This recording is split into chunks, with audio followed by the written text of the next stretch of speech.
Shalom, selamat pagi Bapak Ibu yang terkasih dalam Tuhan kita Yesus Kristus. Di pagi hari ini kita boleh kembali bersama-sama untuk memuliakan Tuhan, mengagungkan namanya, dan juga kita mendengarkan kebenaran firman Tuhan sebagai dasar bagi kita untuk melangkah di sepanjang hari ini. Mari kita berdoa untuk memulai renungan kita di pagi hari ini. Segala puji, hormat, kemuliaan hanya bagi Engkau Bapa, yang telah menjaga, melindungi kami di sepanjang malam dalam istirahat kami. Kami bersyukur oleh anugerah Tuhan.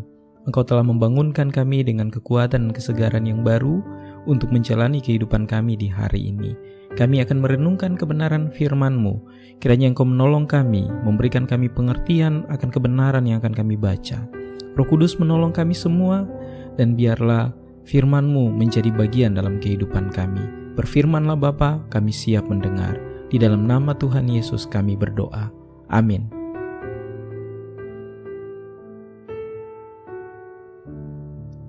Renungan kebenaran firman Tuhan hari ini terdapat di dalam Keluaran 14 ayat 1 sampai dengan ayat yang ke-14. Judul renungan hari ini, Jangan Hidup Dengan Masa Lalu. George Orwell mengatakan demikian. Cara paling efektif untuk menghancurkan orang adalah dengan menyangkal dan melenyapkan pemahaman mereka sendiri tentang sejarah hidup mereka. Apa yang sudah terjadi tidak bisa diubah. Mungkin kita juga menyetujui dengan pernyataan demikian. Namun ada beberapa orang memanipulasi ingatan masa lalu. Kisah masa lalu dapat diceritakan sedemikian rupa sehingga menjadi representasi bengkok dari apa yang telah terjadi sampai sejarah ditulis kembali.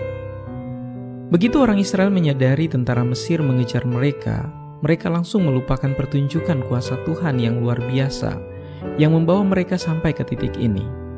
Mereka melupakan semua yang telah mereka alami, bahkan lebih lagi melupakan kuasa dan kemampuan Tuhan yang telah terbukti demi menyelamatkan mereka. Tiba-tiba, perbudakan tidak terdengar begitu buruk. Seketika mereka lupa bagaimana mereka berseru kepada Tuhan untuk keselamatan, dan bagaimana Dia menjawab seruan itu melalui malapetaka yang ditimpakan kepada orang Mesir. Sebelum kita menghakimi sekelompok besar orang ini, kita pun harus jujur tentang saat-saat masa lalu yang telah kita lalui. Apakah kita menjadikan masa lalu sebagai suatu kebanggaan atas prestasi yang kita capai, dan menambahkan sedikit bumbu untuk menceritakan ulang perjuangan kita? Setan mencari kelemahan dan dia dengan ahli mengambilnya sampai saraf mentah kita bertindak berlawanan dengan kesetiaan kita kepada Tuhan. Ini adalah godaan yang kita ketahui, yang seharusnya kita bisa melawannya. Begitulah cara setan memanipulasi sejarah hidup kita. Dia tidak harus mengubah apa yang terjadi jika dia bisa meyakinkan kita untuk meragukan apa yang kita yakini. Pengkhotbah 7 ayat 10 menginstruksikan, janganlah mengatakan mengapa zaman dahulu lebih baik daripada zaman sekarang, karena bukannya berdasarkan hikmat engkau menanyakan hal itu. Hal ini merupakan bahaya yang sesungguhnya apabila kita puas dan merasa damai ketika kita mengagungkan masa lalu. Kita tidak bisa kembali hidup di masa lalu. Kita dipanggil untuk berjalan ke masa depan. Ketakutan membawa kita kembali kepada hal-hal yang menyakitkan akan kita anggap sebagai sesuatu yang biasa. Ingatlah bahwa rahmat Tuhan selalu baru setiap pagi. Ratapan 3 ayat 22 sampai dengan ayat yang ke-24.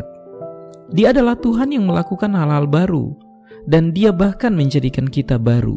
2 Korintus 5 ayat 17. Di dalam Yesaya 43 ayat 18 sampai dengan 19 memberitahukan kita, firman-Nya, janganlah ingat-ingat hal-hal yang dahulu, dan janganlah perhatikan hal-hal yang dari zaman purbakala. Lihat, aku hendak membuat sesuatu yang baru, yang sekarang sudah bertumbuh.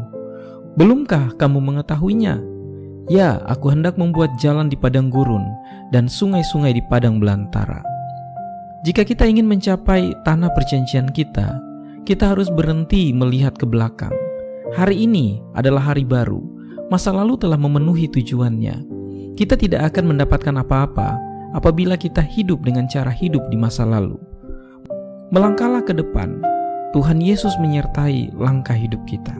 Biarlah kebenaran firman ini menolong kita semua, sehingga kita tidak hidup dengan cara hidup di masa lalu, tetapi kita melangkah hidup bersama-sama dengan Tuhan untuk mencapai masa depan yang telah Tuhan sediakan bagi setiap orang yang percaya kepadanya. Mari kita berdoa.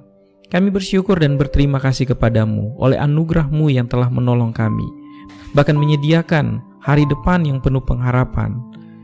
Rahmat-Mu yang senantiasa baru menjadikan hidup kami baru di dalam Engkau. Engkau menyediakan yang terbaik dalam kehidupan kami, bahkan Engkau menuntun setiap langkah hidup kami dari hal-hal yang buruk yang pernah kami alami kepada hal-hal yang baik yang Engkau telah sediakan bagi kami.